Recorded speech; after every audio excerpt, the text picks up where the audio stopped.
Apex News, India, Northeast. नमस्कार, मैं हूं दीपिका दे और आप सभी देख रहे हैं मेरे साथ एपेक्स न्यूज इंडिया। चलिए सबसे पहले एक नजर डालते हैं आज की हेडलाइंस पर।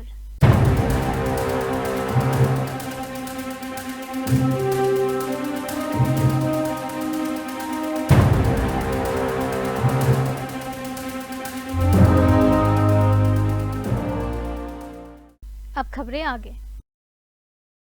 डिप्टी सीएम स्न्याव भलंगधर ने कहा कि राजनीतिक दलों को अपने मुद्दे प्रदर्शन के बजाय बातचीत के जरिए उठाना चाहिए। उन्होंने कहा कि सरकार हमेशा वार्तालाप के लिए तैयार है। They can come and submit the memorandum nicely to the chief minister. We can have a dialogue and discuss. That's usually how we run the governments. Obviously, if there is any public issues, any urgent issues from any political party has the right to meet the chief minister in a proper way, or the government. So they are most welcome if they come and place their agenda, place their issue. We will discuss on that. No issue on that. Do you see any political agenda in that march? No, I have seen a few agendas, but they will be explained to what is the meaning. I saw the agenda is few of them. It's mostly government has been already under discussion under the process. So the agenda is more this normal agenda only. So let's see when they come. Maybe they want to meet CM or something. So CM will address it nicely, I think. But they are most welcome if they come in the form of 3, 4, 5 leaders. Usually what we have, you used to, if any protester, if anybody come, we always welcome them for talks. And surely that day when they come, so let's handle it. So we are open to everybody, any political party, no issue on that, because we are here to serve the people. We are here to serve the state nicely. Yes, if there is any lapses here and there is a place to talk, and they are most welcome for talk, anybody. Will you formally invite them? No, that will let CM reply, not me, because I think they want to meet CM only. And obviously, the government is always open door for everybody who talks. And if there is any issue, let us solve the issue collectively for the people of the state. Sometimes, you see, if we just keep playing politics every now and then 24 hours, we are here to serve the people. Suppose if any PT issue and we have to call public to match to discuss, what are the point public elect us? We have been elected by the people to represent for that issue. And if small issue and we call people, come let us match to secretariat. This is not the way. All the MLAs, the MDCs, the people leaders, they have the right to meet the chief minister, the government nicely in such a manner. And the door is open for them 24 hours. Suppose if any issue in my constituency, I have to call my people to accompany me. I'm their leaders, I'm their MLA. It's my duty to meet the governments to discuss that issue respectively for whatever constituency. So I have seen it's a practice from the past also. If there is an issue, maybe the particular MLA or the particular political party, they always meet with the leaders, with the government. And that's how it works in the government. You can also tell us about how this. Meghalaya सरकार high court के आदेश के बाद लाइटुम खरा के hawkers को 17 अगस्त तक नए स्थानों पर शिफ्ट करेगी। इसके लिए 2 वैकल्पिक वेंडिंग साइट्स चिन्हित की गई हैं। Yeah, it will be very soon, and we have served them a notice. They should be shifted by 17th of this month from the court order also. So my officer is on the job with them. We are discussed with them nicely. We negotiated, we dialogue with them, and I think everything should be okay. It seems all the things is moving in the right direction. So we have seen that many places the government has been able to relocate. Yeah, already. They were very Yeah, because for the Lai Mukra hawkers, we have identified 2 places. One is Dhangati Parkings, and another one is Brival Bangalow places. And actually, it's a good place for them. And yes, if there is any lapses here and there, not up to the mark as they expected, we will try to work nicely to make them happy. What about Morphan and GS Road? Same thing. Now, in Jail Road, we have done it. We have placed them in the Polo and in front of SBI. And next, we will discuss the GSO and Morphan issues. We'll do it in the phase-wise manner. And even for the GSO and Morphan, we have identified somehow in the near Yaudu parking lots. So just one clarification. We have seen that the areas where the hawkers we used to sit is a bit in a very dilapidated condition. So will the government correct. Yeah, some of them they raise this point. Don't worry. For those areas which is not proper, we will correct it. We will improve it properly from the government side. Deputy CM Sniawbhalang Dhar ने कहा कि मेघालय और असम सरकार जल्द ही बैठक कर दोनों राज्यों को प्रभावित करने वाली बार-बार की बाढ़ की समस्या का संयुक्त समाधान ढूंढेगी। He will meet the CM of Assam. We will discuss and we will solve it collectively. Because we are not here to blame each other. We are here to work for the people. Frankly speaking, if there is any problem on the road or the highway, we as a government, both the government, if there is a place to solve collectively, we will solve collectively. No issue on that. So recently, Honorable Chief Minister had also mentioned that this problem can be resolved only through a scientific method. So No problem. Yeah, when both of them are meeting together, we will discuss in a good atmosphere and we will try to see which is the best way to solve this issue. No issue for that. We are ready for that. Shillong में Meghalaya state pollution control board के office पर 2 नकाबपोश बदमाशों ने petrol bomb फेंककर फरार हो गए। घटना में कोई घायल नहीं हुआ। पुलिस ने एफआईआर दर्ज कर जांच शुरू कर दी है। सिर्फ 1 घंटे की तेज बारिश के बाद जोराबाद में फिर से भारी जलभराव हो गया, जिससे ट्रैफिक प्रभावित हुआ। घटना ने एक बार फिर स्थायी समाधान की जरूरत को उजागर किया। Flood problem.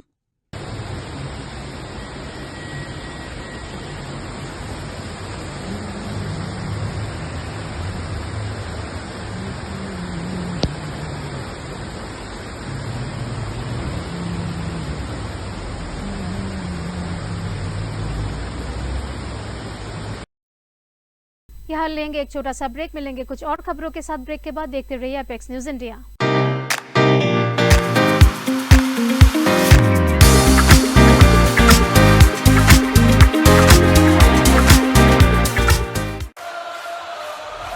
You think champions are made in the arena?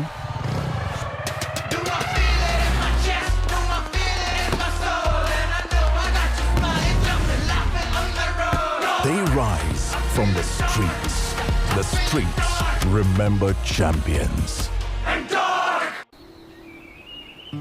Welcome to Greenhaven, Shillong. Hidden among Meghalaya's misty hills, Greenhaven, Shillong invites you to slow down and reconnect. Indulge in luxurious comfort, stunning views, heartfelt hospitality, and the serenity of nature. Discover a stay that's more than a getaway. It's an experience, where every stay feels like coming home. Break के बाद एक बार फिर से स्वागत है। चलिए देखते हैं बाकी की खबरें। रविंद्रनाथ टैगोर क्लब ने लबन बंगाली स्कूल में इंग्लिश रेसिटेशन कंपटीशन का आयोजन किया। इस प्रतियोगिता में विभिन्न समुदायों के लगभग 160 प्रतिभागियों ने हिस्सा लिया। Today I am gonna recite a poem named Books by Eleanor Farjeon. Books by Eleanor Farjeon. What words of wonder are our books? As one poem named Where Do All the Teachers Go by Peter Discus. Where do all the teachers go when it's 4 o'clock? All Meghalaya pharmacist association ने MPSC के माध्यम से भर्ती pharmacist के अधिक पद और service rules में संशोधन की मांग की है। संगठन ने चेतावनी दी है कि मांगे पूरी न होने पर आंदोलन किया जाएगा। 2026, we all came from All Meghalaya Pharmacists Association. So the intention that we have made is that we will meet the CM today, because since the last three and a half months we have taken an appointment from the CM office, but we didn't get any response from the CM office. So that's why we came here to directly meet him. But we feel sad at the moment because the Chief Minister of the state he was not there at the office. So we will not take any decision now. So we will talk. We are to talk with the PS that since the CM come to the state, he gave us an information, an appointment to meet the CM. Otherwise, we'll give a time at least in a few days or few days, not within a few months. If the government, if the CM did not respond or did not means he escaped to meet us, we'll take another decision whether we'll take any course of decision, agitation will take. So if we'll take any decision, let the government will understand how much concern of our profession. South Shillong के MLA सनबोर शुल्लाई ने रिलबोंग आग से प्रभावित 6 परिवारों को आर्थिक सहायता दी और उनके पुनर्वास के लिए हर संभव मदद का भरोसा दिया।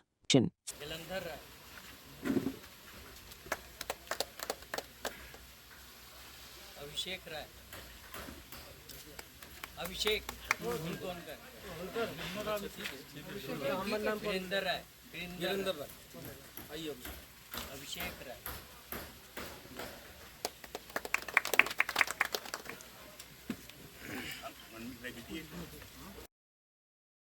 केंद्र सरकार ने सुप्रीम कोर्ट को बताया है कि गंभीर अपराधों के आरोपियों के खिलाफ दर्ज लगभग 2700 एफआईआर वापस नहीं ली जाएंगी।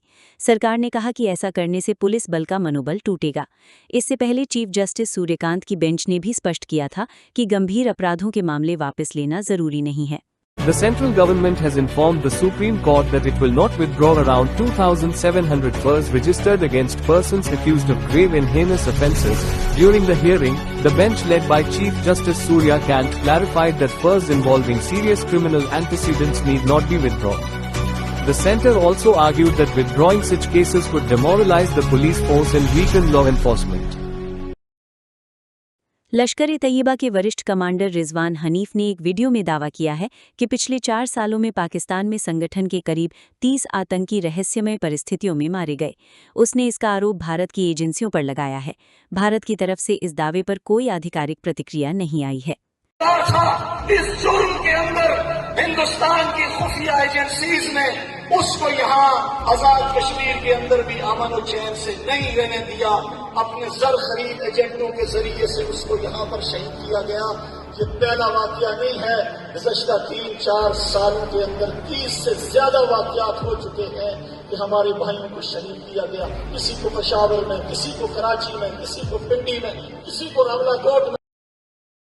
ब्रेक के बाद एक बार फिर से स्वागत है। चलिए देखते हैं अब बाकी की खबरें। लगभग 7 वर्षों के बाद भारत और चीन के बीच हिमाचल प्रदेश के किन्नौर जिले स्थित शिपकी ला दर्रे से सीमा व्यापार फिर शुरू हो गया है। शनिवार को ऐतिहासिक व्यापार मार्ग दोबारा खुलने के साथ ही हिमालयी सीमा पर दोनों देशों के बीच एक महत्वपूर्ण व्यापारिक संपर्क बहाल हो गया।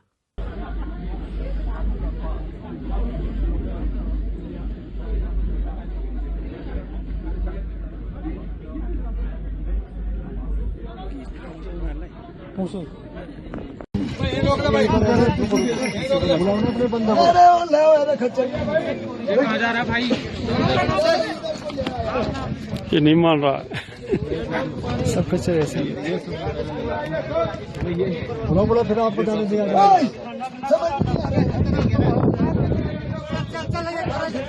आपका नाम सर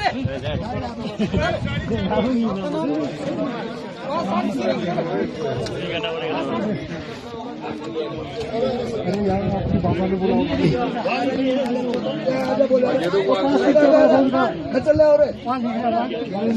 को जाने दिया जाएगा।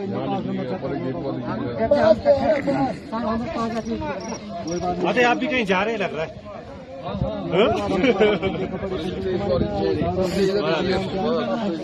अरे कुछ बड़े बिजी थे ना। ओ यार मैं तो बिजी थे। हमने सोचा कहीं आप भी कहीं सॉन्ग सुन के या तो नहीं पास चेक कर नहीं सकते।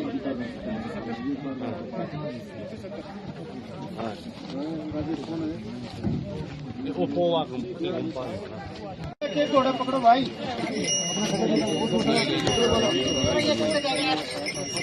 चलो चलो आगे तो चेकिंग होनी और किसी चलो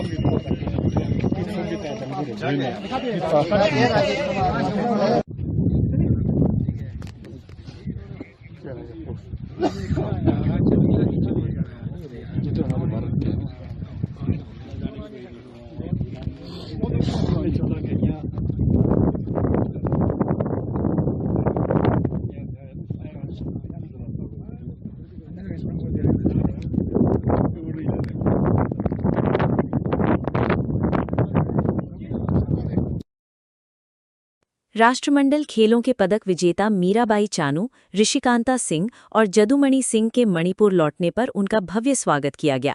लोगों ने उनका गर्मजोशी से अभिनंदन करते हुए उनकी मेहनत, समर्पण और राज्य का नाम रोशन करने वाली उपलब्धियों की सराहना की।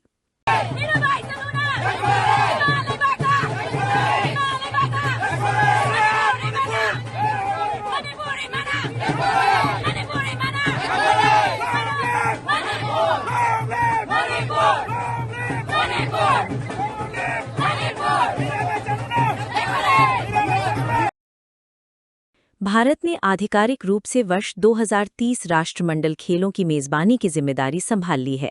भारतीय ओलंपिक संघ की अध्यक्ष पीटी ऊषा, गुजरात के उप मुख्यमंत्री हर्ष संघवी और ओलंपिक स्वर्ण पदक विजेता नीरज चोपड़ा ने आधिकारिक समारोह में राष्ट्रमंडल खेलों का ध्वज प्राप्त किया।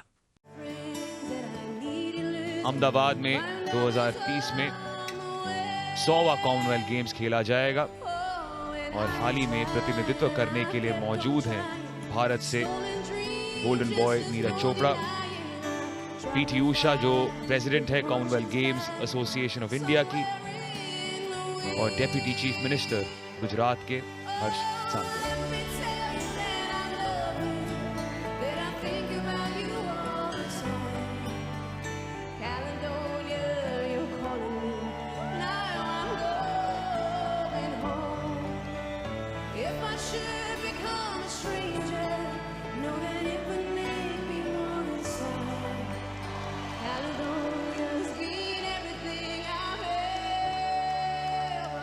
रिसीव करेंगे फ्लैग हैंड ओवर पर डेप्यूटी चीफ मिनिस्टर गुजरात के हर्ष संघवी जी।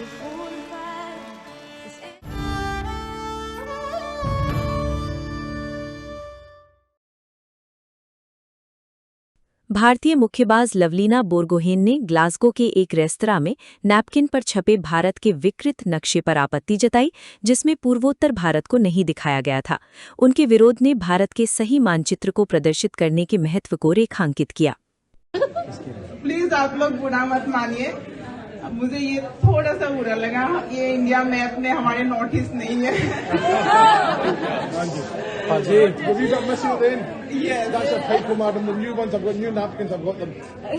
बाहर भी वहाँ लगा हुआ है कि हमारे भारत का मैप को कट कर दिया। हम नॉर्थ ईस्ट वालों के लिए बहुत नॉर्थ ईस्ट भी नहीं है। और एक चीज then I will also point out कि कश्मीर भी पुरानी है।